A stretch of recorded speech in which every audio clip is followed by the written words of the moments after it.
मोकामा गांव कभी अपनी खुशहाली और समोसों की वजह से मशहूर था। सुबह होते ही गलियों में तेल की छन छन, आलू मटर की खुशबू और गर्मा गर्म समोसों की आवाज गूंजने लगती। कोई मूंग दाल का समोसा बेचता, कोई पनीर वाला, तो कोई खास मसालेदार उदयपुरी समोसा। गांव के लोग हंसते खेलते शाम को चाय के साथ समोसे खाते और सुकून से रहते थे।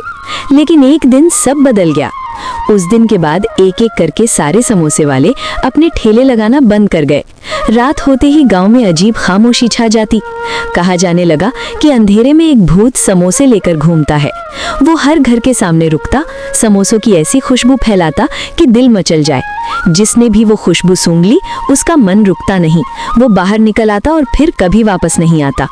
अब हाल ये था कि लोग सूर्य ढलते ही दरवाजे बंद कर लेते। कोई रात में बाहर कदम रखने की हिम्मत नहीं करता। इन्हीं दिनों मोहित शहर से अपने गांव लौटा।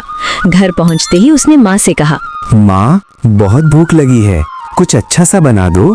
ठीक है बेटा, आज देसी घी में मटन बनाती हूँ, तुझे बहुत पसंद आएगा। वाह माँ, तब तक मैं गांव में पुराने दोस्तों से मिलाता हूँ। गांव की गलियों में कदम रखते ही मोहित की यादें ताजा हो गई। थोड़ी दूर पर उसके दोस्त मिल गए।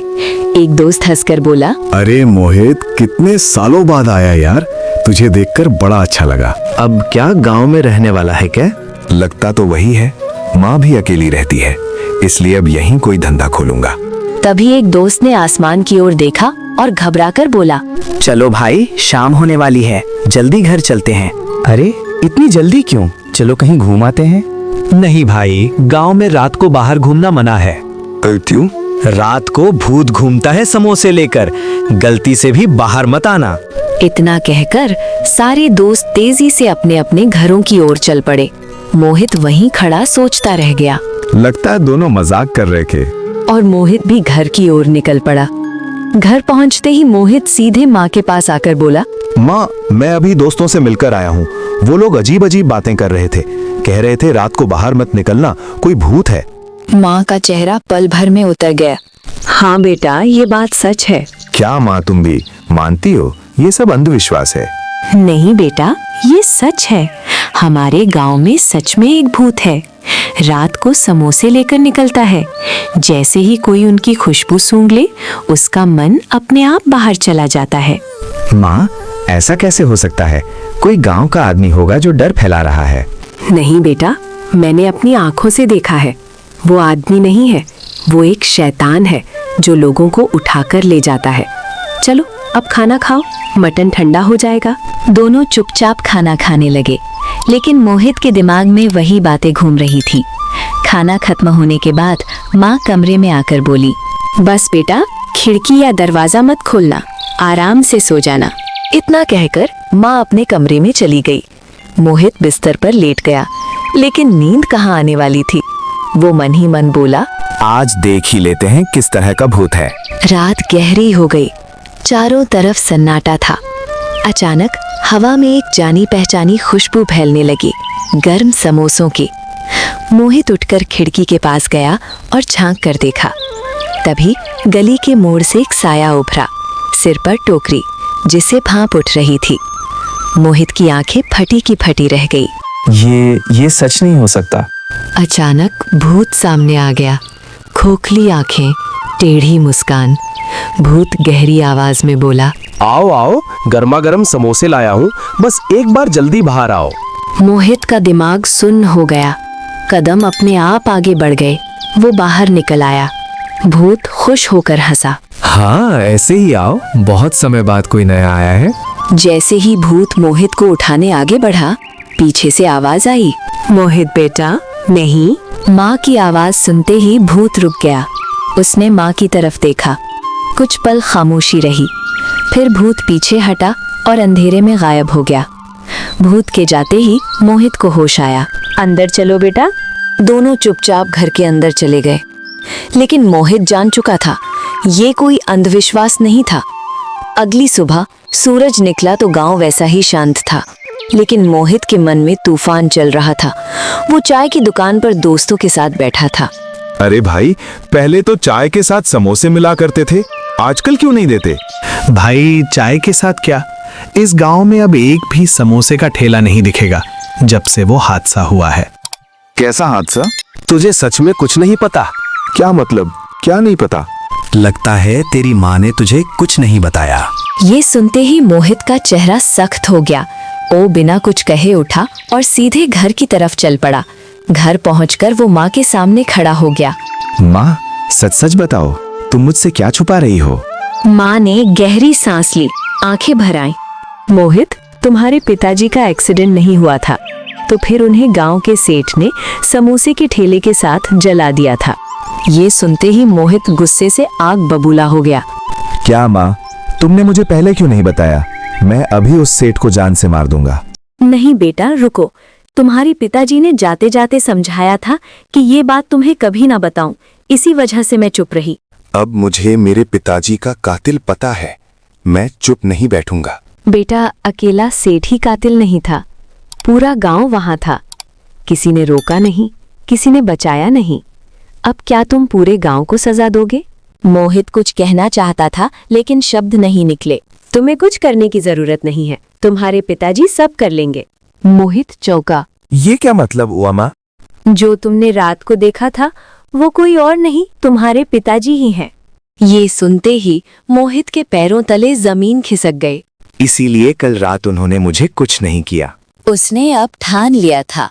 पिताजी, अब चिंता मत कीजिए, अब हम दोनों मिलकर आपका बदला लेंगे। मोहित का खून खौल रहा था। माँ से सच जानने के बाद उसके कदम सीधे गांव के सबसे बड़े सेठ के घर की ओर बढ़ गए। सेठ अपने आंगन में बैठा था। जैसे ही उसकी नजर मोहित पर पड़ी, वो थोड़ा चौंका, लेकिन चेहरे पर घमंड की परछाई साफ थी। मोहित की आंखें गुस्से से लाल थी। वो दहाड़ते हुए बोला, सेठ, 10 साल पहले तुमने जो किया था उसकी सजा तुम्हें जरूर मिलेगी, अब बस तैयार रहना। सेठ ने मोहित को ऊपर से नीचे तक देखा और बोला, तो तू राजू समोसे वाले का बेटा है? इतना आसान नहीं है बेटा। अगर तू मेरे रास्ते में आया तो अपने बाप की तरह तुझे भी मरवा दूंगा। सिर्फ 2 दिन है तुम्हारे पास, जितना जीना है जी लो, अब तुम्हारे जाने का वक्त आ चुका है। इतना कहकर मोहित वहां से चला आया, लेकिन उसके दिल की आग और तेज हो चुकी थी। घर लौटते वक्त रास्ते के किनारे उसे कुछ जला हुआ दिखा। वो रुक गया। पास जाकर देखा तो दिल जोर से धड़क उठा। वो एक जला हुआ समोसे का ठेला था। ये तो यादों की बाढ़ आ गई। यही तो उसके पिताजी का ठेला था। पास ही एक बूढ़ा आदमी बैठा था। आंखें उसी ठेले पर टिकी हुई थीं। मोहित उसके पास गया। काका, क्या ये ठेला मैं ले जा सकता हूँ? बेटा, इस जले हुए ठेले को लेकर क्या करोगे? रहने दो, ये मेरे दोस्त की आखिरी निशानी है।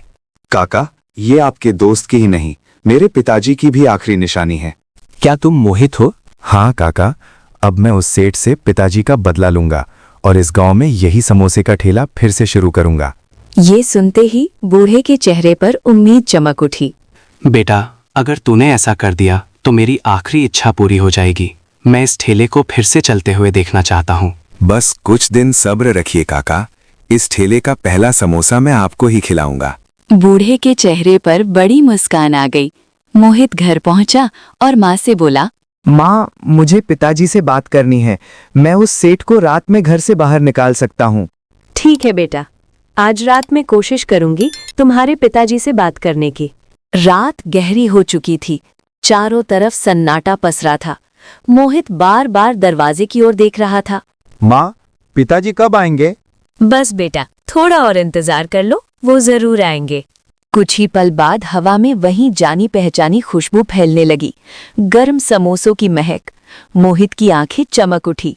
माँ, लग रहा है पिताजी आ गए हैं, चलो। दोनों जल्दी से घर के बाहर आए। सामने वहीं भूत खड़ा था, हाथ में समोसों की टोकरी। जैसे ही उसने माँ बेटे को देखा, टोकरी अचानक गायब हो गई। भूत गहरी आवाज में बोला, कमदा। ये सुनते ही माँ की आंखों से आंसू बहने लगे। माँ ने खुद को संभालते हुए कहा, राजू, मोहित तुम्हारी मदद करना चाहता है। वो आज उस सेठ को घर से बाहर ले आएगा। पिताजी, मेरी एक शर्त है, आपको सारे गांव वालों को माफ करना होगा। जो उस दिन वहां थे वो अब मर चुके हैं। आज के गांव वाले निर्दोष हैं। भूत कुछ पल चुप रहा, फिर उसका चेहरा बदलने लगा और वो राजू के असली रूप में आ गया। ठीक है मोहित बेटा, मैं सिर्फ उस कातिल सेठ को मारूंगा, उसके बाद मुझे मुक्ति मिल जाएगी। तो चलिए पिताजी, अभी जाते हैं। दोनों सेठ के घर पहुंचे। मोहित ने बाहर से जोर से आवाज लगाई, ओ सेठ, बाहर आओ, मुझे सबूत मिल चुके हैं। तुमने कई लोगों की हत्या की है। मैं तुम्हें पुलिस के हवाले करने वाला हूँ। ये सुनते ही सेठ डर के मारे बाहर आ गया। सामने मोहित और एक साया खड़ा था। सेठ डरते हुए बोला, मोहित, ये भूत आज तुम्हें कुछ क्यों नहीं कर रहा? तभी वो साया अपने असली रूप में आ गया। सेठ की आंखें फटी की फटी रह गईं। तो राजू, तुम भूत बनकर गांव वालों को मार रहे थे। हाँ, और अब तुम्हारी बारी है।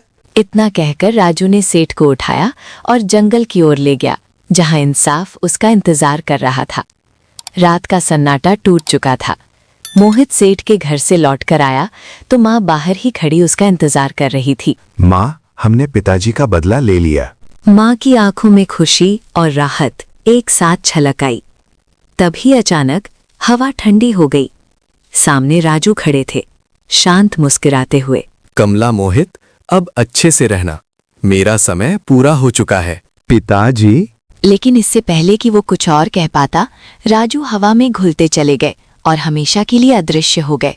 अगली सुबह सूरज एक नई उम्मीद लेकर निकला। मोहित ने अपने पिताजी के जले हुए ठेले को अच्छे से नया बनाया और ऊपर बड़े अक्षरों में लिखा था, राजू समोसे वाला। जैसे ही ठेला खुला, गांव वाले हैरान होकर रुक गए। एक आदमी गुस्से में बोला, अरे भाई, इस गांव में समोसे का ठेला लगाना मना है, बंद करो ये। मना था, अब नहीं है। अब इस गांव में फिर से राजू समोसे वाला ठेला लगाएगा। इतने में वही बूढ़ा काका आ गए। ठेला देखकर उनकी आंखें भर आई। मोहित ने एक गर्म समोसा थमाते हुए कहा, काका, पिताजी के ठेले का पहला समोसा आप ही खाइए।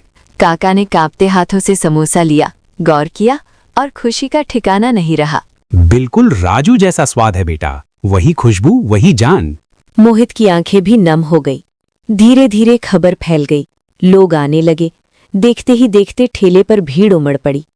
कई दिनों बाद गांव वालों ने फिर से समोसे खाए, हंसते हुए, खुश होकर। कुछ ही समय में दूसरे ठेले भी लगने लगे। उदयपुर गांव फिर से समोसों के लिए मशहूर हो गया। अब वहां ना कोई भूत था, ना डर, सिर्फ खुशबू थी, मेहनत की, प्यार की और इंसाफ की। मोहित और उसकी माँ सुकून से अपना जीवन जीने लगे। और इस तरह राजू समोसे वाले की कहानी यहीं खत्म होती है।